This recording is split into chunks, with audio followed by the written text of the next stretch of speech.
इन आंखों में जितने सपने जमा किए, इन आंखों में जितने सपने जमा किए, वो सारे हीरे मोती तुम्हें दे दिए कि उन्हें पत्थर समझकर कहीं फेंक ना देना लड़के वालों, कि उन्हें पत्थर समझकर कहीं फेंक ना देना लड़के वालों, कि तुम्हारा घर भरने में कई माँ बाप बिक गए। बंधुओं, आज हम बात करेंगे एक पिता की, एक लड़की के पिता की, जो अपनी बिटिया के जन्म लेने पर सबसे ज्यादा खुश होता है और उसकी शादी के सपने उसी दिन से सजाने लगता है।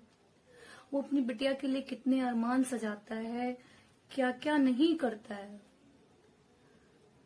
पर उस पिता की क्या मनोस्थिति रहती है, उसके बारे में आज हम आपसे बात करेंगे कि उन सपनों की अहमियत तुम क्या जानोगे, उन सपनों की अहमियत तुम क्या जानोगे, उस पिता की हैसियत तुम क्या आंकोगे जो अपना घर जलाकर तुम्हारे घर को रोशन करता है, जो अपना घर जलाकर तुम्हारे घर को रोशन करता है।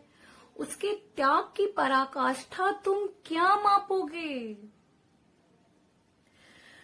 कि जिसने एक एक पाई जोड़कर दोनों हाथों से लुटाया था, कि जिसने एक एक पाई जोड़कर दोनों हाथों से लुटाया था, कि जिसने शगुन के लिफाफों में अपना साया छुपाया था, वो किसी गुनहगार सा सर झुकाकर खड़ा रह गया। वो किसी गुनहगार सा सर झुकाकर खड़ा रह गया जब लड़के वालों ने उसे हर एक रस्म में नीचा दिखाया था। वो खुद भूखा रह गया, वो खुद भूखा रह गया जो सबको दावत खिला रहा था।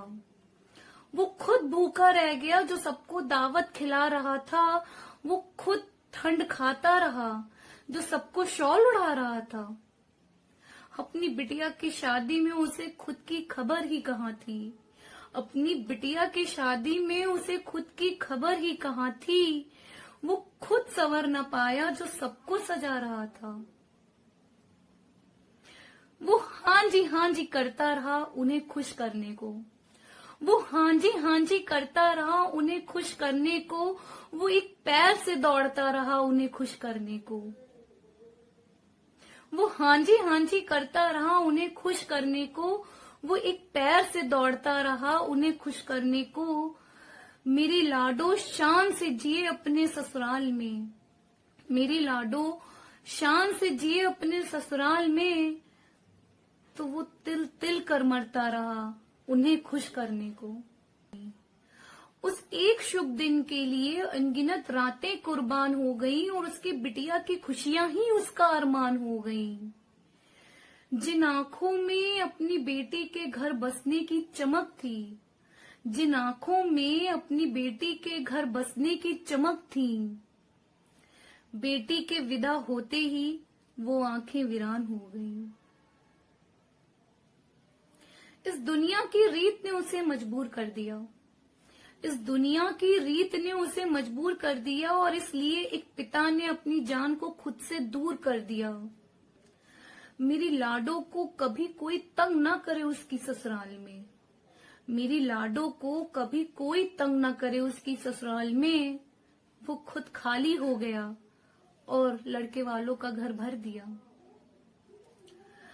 मित्रों, ये एक ऐसी समस्या है जो सदियों से हमारे समाज में आज भी अपनी गहरी पैठ बनाए हुए है और इसकी बलि की बेदी, इसकी बेदी पर न जाने कितनी ही लड़कियां कुर्बान हो जाती हैं, कितने ही पिता अपनी बिटिया को खुद कर जीते देखते हैं या तो वो मर जाती हैं।